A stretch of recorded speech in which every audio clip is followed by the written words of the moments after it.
It's been almost 37 years to the day that I graduated from UT. I remember a lot of things about that day. I remember I had a throbbing headache from a party the night before.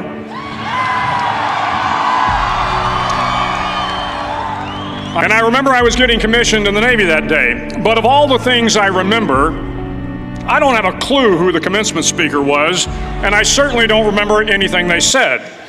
So acknowledging that fact, if I can't make this commencement speech memorable, I will at least try to make it short.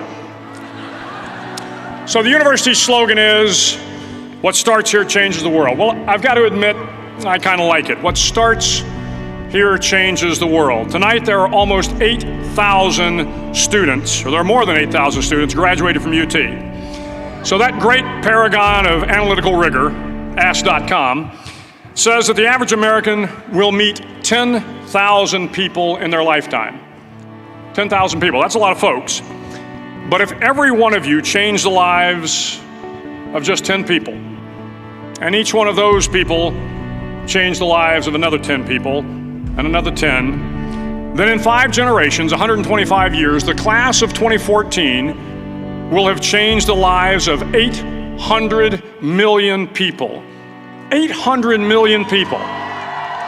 Think about it. Over twice the population of the United States. Go one more generation, and you can change the entire population of the world, 8 billion people. If you think it's hard to change the lives of 10 people, change their lives forever, you're wrong. I saw it happen every day in Iraq and Afghanistan. A young Army officer makes a decision to go left instead of right down a road in Baghdad, and the 10 soldiers with him are saved from a close-in ambush. In Kandahar province, Afghanistan, a non-commissioned officer from the female engagement team senses that something isn't right and directs the infantry platoon away from a 500-pound IED, saving the lives of a dozen soldiers. But if you think about it, not only were those soldiers saved by the decisions of one person, but their children were saved, and their children's children. Generations were saved by one decision, one person. But changing the world can happen anywhere, and anyone can do it. So what starts here can indeed change the world. But the question is, what will the world look like after you change it? Well, I'm confident that it will look much, much better. But if you'll humor this old sailor for just a moment, I have a few suggestions that may help you on your way to a better world. And while these lessons were learned during my time in the military, I can assure you that it matters not whether you ever served a day in uniform. It matters not your gender, your ethnic or religious background, your orientation, or your social status. Our struggles in this world are similar, and the lessons to overcome those struggles and to move forward, changing ourselves and changing the world around us, will apply equally to all. I've been a Navy SEAL for 36 years, but it all began when I left UT for basic SEAL training in Coronado, California. Basic SEAL training is 6 months of long, torturous runs in the soft sand, midnight swims in the cold water off San Diego, obstacle courses, unending calisthenics, days without sleep, and always being cold, wet, and miserable. It is 6 months of being constantly harassed by professionally trained warriors who seek to find the weak of mind and body and eliminate them from ever becoming a Navy SEAL. But the training also seeks to find those students who can lead in an environment of constant stress, chaos, failure, and hardships. To me, basic SEAL training was a lifetime of challenges crammed into 6 months. So here are the 10 lessons I learned from basic SEAL training that hopefully will be of value to you as you move forward in life. Every morning in SEAL training, my instructors, who at the time were all Vietnam veterans, would show up in my barracks room, and the first thing they'd do was inspect my bed. If you did it right, the corners would be square, the covers would be pulled tight, the pillow centered just under the headboard, and the extra blanket folded neatly at the foot of the rack. It was a simple task, mundane at best, but every morning we were required to make our bed to perfection. It seemed a little ridiculous at the time, particularly in light of the fact that we were aspiring to be real warriors, tough, battle-hardened SEALs. But the wisdom of this simple act has been proven to me many times over. If you make your bed every morning, you will have accomplished the first task of the day.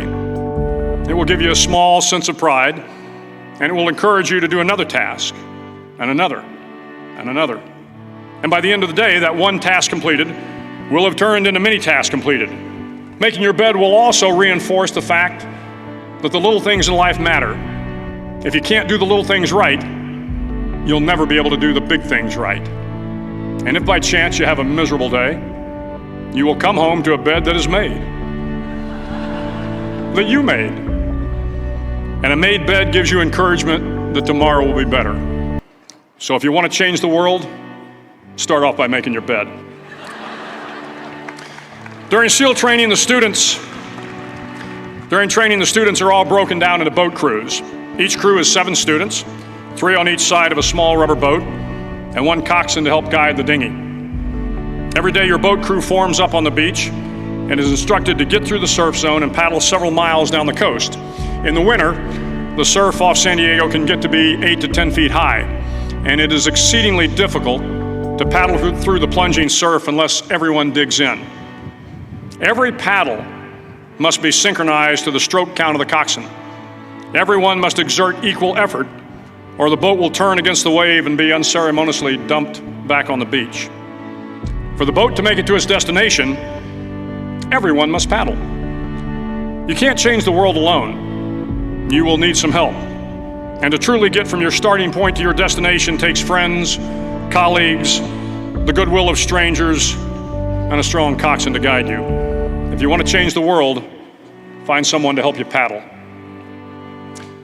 Over a few weeks of difficult training, my SEAL class, which started with 150 men, was down to just 42. There were now 6 boat crews of 7 men each. I was in the boat with the tall guys, but the best boat crew we had was made up of the little guys, the Munchkin crew, we called them. No one was over 5'5". The Munchkin boat crew had 1 American Indian, 1 African American, 1 Polish American, 1 Greek American, 1 Italian American, and 2 tough kids from the Midwest. They out-paddled, outran, and outswam all the other boat crews. The big men in the other boat crews would always make good-natured fun of the tiny little flippers the Munchkins put on their tiny little feet prior to every swim. But somehow these little guys from every corner of the nation and the world always had the last laugh, swimming faster than everyone and reaching the shore long before the rest of us. SEAL training was a great equalizer. Nothing mattered but your will to succeed, not your color, not your ethnic background, not your education, not your social status. If you want to change the world, measure a person by the size of their heart, not by the size of their flippers. Several times a week, the instructors would line up the class and do a uniform inspection. It was exceptionally thorough. Your hat had to be perfectly starched, your uniform immaculately pressed, your belt buckle shiny and void of any smudges. But it seemed that no matter how much effort you put into starching your hat or pressing your uniform or polishing your belt buckle, it just wasn't good enough. The instructors would find something wrong. For failing the uniform inspection, the student had to run, fully clothed, into the surf zone, then wet from head to toe, roll around on the beach until every part of your body was covered with sand. The effect was known as a sugar cookie. You stayed in the uniform the rest of the day, cold, wet, and sandy. There were many a student who just couldn't accept the fact that all their efforts were in vain, that no matter how hard they tried to get the uniform right, it went unappreciated. Those students didn't make it through training. Those students didn't understand the purpose of the drill. You were never going to succeed. You were never going to have a perfect uniform. The instructors weren't going to allow it. Sometimes, no matter how well you prepare or how well you perform, you still end up as a sugar cookie. It's just the way life is sometimes. If you want to change the world, get over being a sugar cookie and keep moving forward. Every day during training, you were challenged with multiple physical events: long runs, long swims, obstacle courses, hours of calisthenics, something designed to test your mettle. Every event had standards, times you had to meet. If you failed to meet those times, those standards, your name was posted on a list, and at the end of the day, those on the list were invited to a circus. A circus was 2 hours of additional calisthenics, designed to wear you down, to break your spirit, to force you to quit. No one wanted a circus. A circus meant that for that day, you didn't measure up. A circus meant more fatigue, and more fatigue meant that the following day would be more difficult, and more circuses were likely. But at some time during SEAL training, everyone made the circus list. But an interesting thing happened to those who were constantly on the list. Over time, those students who did 2 hours of extra calisthenics got stronger and stronger. The pain of the circuses built inner strength and physical resiliency. Life is filled with circuses. You will fail. You will likely fail often. It will be painful. It will be discouraging. At times, it will test you to your very core. But if you want to change the world, don't be afraid of the circuses. At least twice a week, the trainees were required to run the obstacle course. The obstacle course contained 25 obstacles, including a 10-foot wall, a 30-foot cargo net, a barbed wire crawl, to name a few. But the most challenging obstacle was the slide for life. It had a 3-level, 30-foot tower at one end and a 1-level tower at the other. In between was a 200-foot-long rope. You had to climb the 3-tiered tower, and once at the top, you grabbed the rope, swung underneath the rope, and pulled yourself hand over hand until you got to the other end.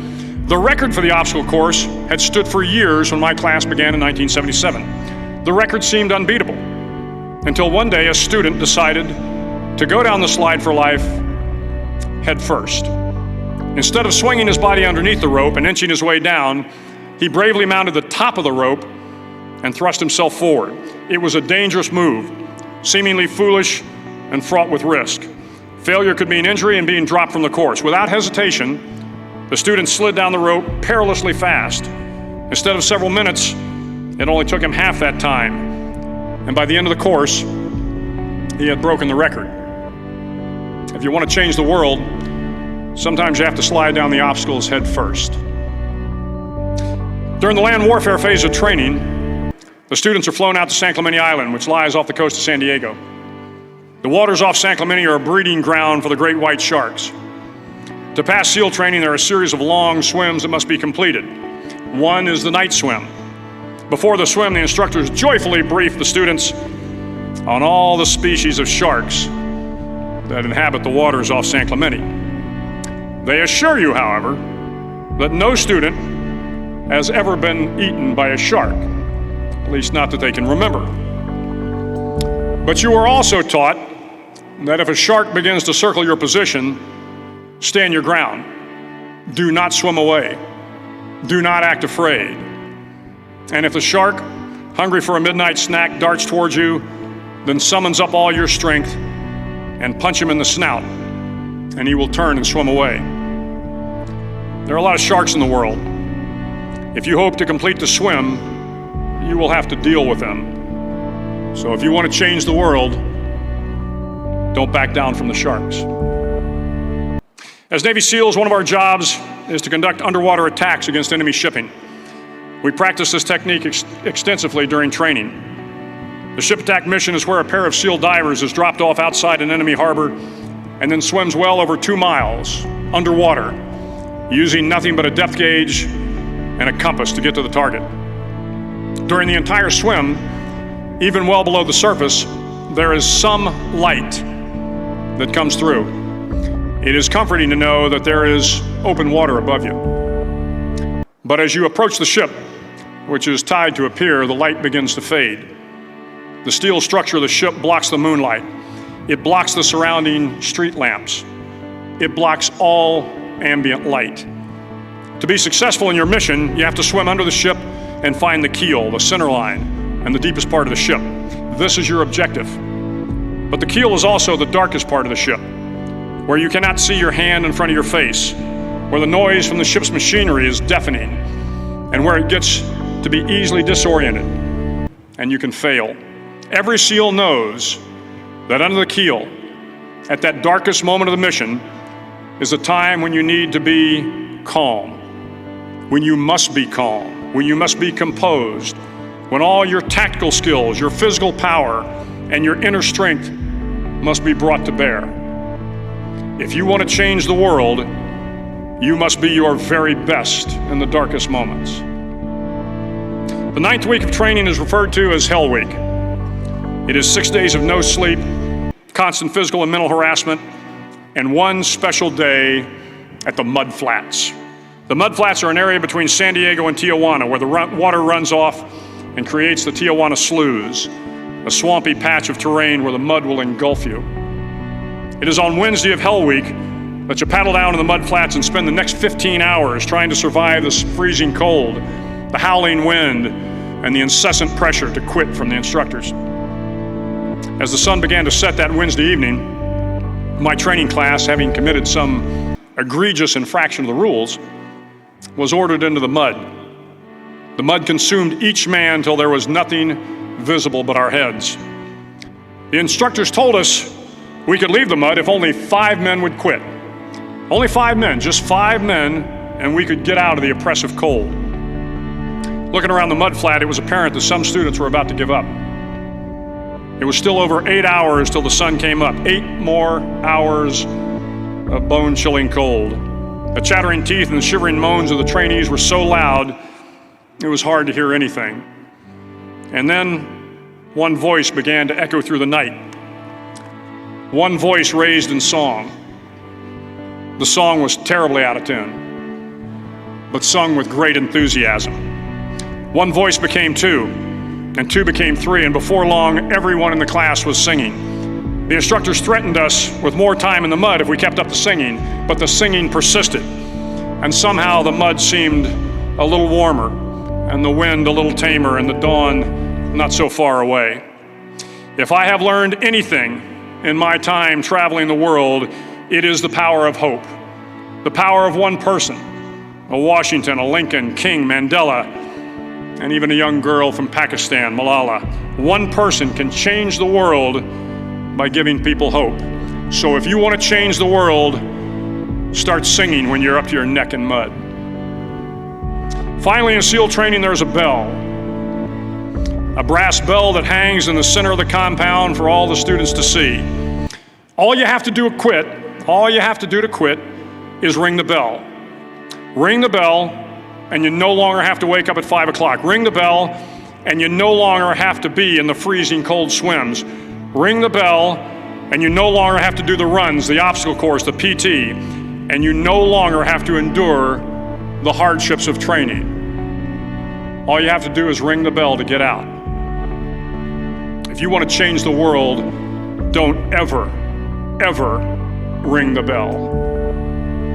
To the class of 2014, you are moments away from graduating, moments away from beginning your journey through life, moments away from starting to change the world for the better. It will not be easy, but you are the class of 2014, the class that can affect the lives of 800 million people in the next century. Start each day with a task completed. Find someone to help you through life. Respect everyone. Know that life is not fair and that you will fail often. But if you take some risks, step up when the times are the toughest, face down the bullies, lift up the downtrodden, and never ever give up. If you do these things, the next generation and the generations that follow will live in a world far better than the one we have today. And what started here will indeed have changed the world for the better.